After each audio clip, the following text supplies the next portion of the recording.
La pandèmia, ara en perspectiva, ens va donar la possibilitat de fer alguna cosa que no teníem i que és important, que és l'anàlisi.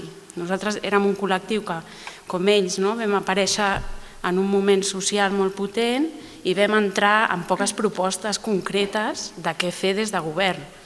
O sigui, teníem la ideologia que ens marcava el camí, però no concreta. Això com es concreta, amb què, amb quins projectes, de quina manera.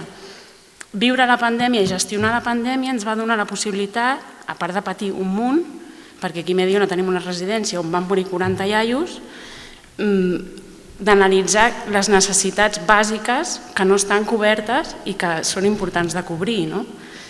Que algunes, els tècnics les tenen molt clares. Abans s'ha parlat del poder tècnic, i va ser una de les primeres coses que ens vam donar compte.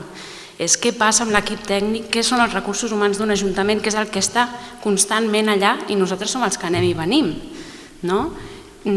Aquest poder que tenen és molt potent i és molt important i molaria que tinguessin molta més autonomia i molt més criteri, sempre i quan es basin en la feina tècnica. I aquí és un dels primers espais en els que ens vam posar a incidir, com podem moure amb això del capítol 1, que vam descobrir el capítol 1, que no en teníem ni idea que hi havia un capítol 1, que està limitat, que no podem contractar qui volem.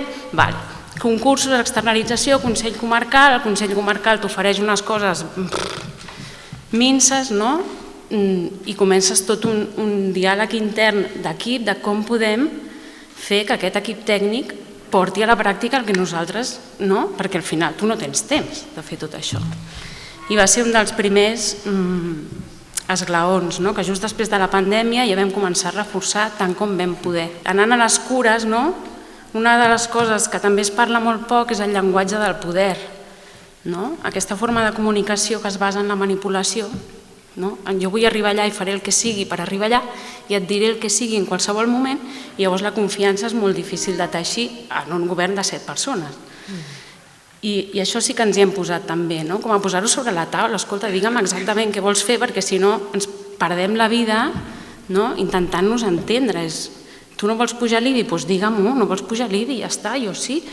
I parlem d'això, I com millorem aquestes formes de comunicació i establim vincles amb gent molt diferent a nosaltres, que és Esquerra Republicana, i ara es diuen Junts.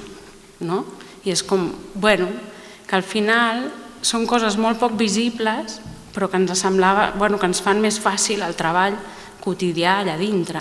La cosa xula que hem fet ha estat això, poder formar un govern amb gent amb la que ens confrontem ideològicament.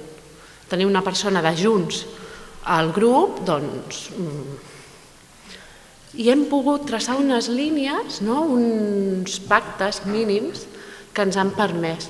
I això en un poble, hòstia, té valor, perquè al final tenim moltes veus diferents en un govern i per tant tot allò que fem, encara que sigui molt poquet, és ferm, perquè hem aconseguit posar d'acord diferents veus dins del govern i per tant el pas que hem fet ha estat com una mica més sòlid i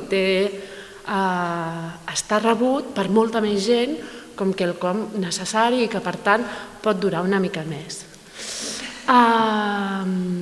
La falta de personal tècnic en un ajuntament i la limitació del capítol 1, això et lliga profundament d'abans, i nosaltres el que hem fet és totes aquelles contractacions que hem de fer externament, intentar sempre que siguin a empreses de l'economia solidària i que estiguin executades per persones que sabem que ens entendrem fins a l'últim detall. I aquí hi ha com una delegació de la confiança, que tu no tens el personal tècnic, perquè els ajuntaments petits no tenim personal tècnic per fer-ho, però si ho encarregues a algú que dius, hòstia, estic confiant plenament en tu, no només perquè reconeixo que ets una bona tècnica, sinó perquè sé que hi ha un rerefons ideològic de canvi de paradigma, que estem parlant el mateix llenguatge i puc delegar. I això t'allibera molt. I l'altre és on hem posat l'atenció en les municipalitzacions o remunicipalitzacions. Se'ns obrien un munt de processos o de possibilitats per remunicipalitzar serveis o per entomar.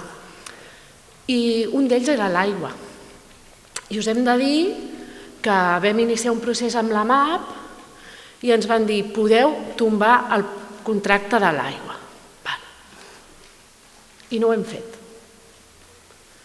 No ho hem fet perquè som dues, perquè tenim una assemblea al darrere que ens podria ajudar i tot, però perquè hem estat realistes, tenim 4 anys, és una lluita que no podrem sostenir i perquè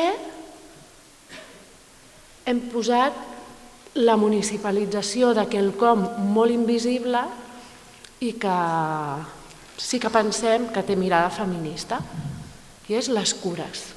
Doncs iniciem una cooperativa de cures, acompanyem el procés per generar una cooperativa de cures, perquè el SAT, perquè el servei d'atenció domiciliària, perquè tot el que s'està fent a nivell d'atenció i cura de les persones, doncs això sí que ho podem municipalitzar.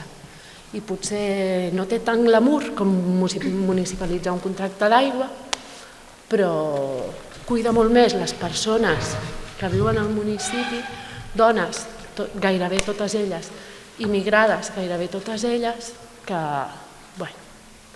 I potser el que hem fet ha estat aplicar a totes aquestes prioritzacions en perspectiva de gènere. Jo crec que l'interessant de tot això és que ho fem com a govern. Sí. No? Perquè estem nosaltres allà, abans no sé qui de la taula ho deia, no? És que ens escolten, no? Perquè tu tens els arguments i fas una reunió i els proposes i és que és bona idea.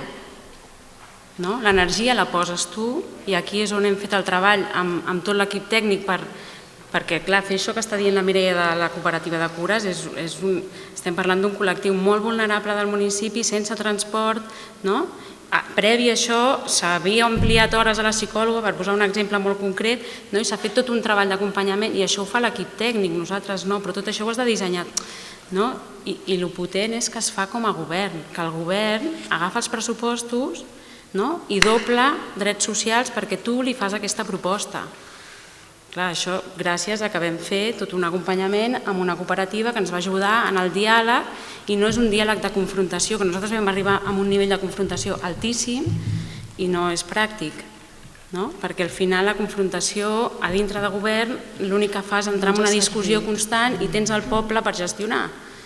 Que la Su també deia la gestió, que et quedes com immers en la gestió, fins a quin punt la gestió també pot ser política, d'alguna manera. La forma com fas la gestió, la forma com escoltes a l'equip tècnic, com l'empoderes, com l'obligues a fer reunions mensuals de coordinació, perquè això aquí no es feia, no sé la resta de pobles, però aquí, com portes l'assemblea, el moviment assembleari, a la forma d'organització de l'equip tècnic.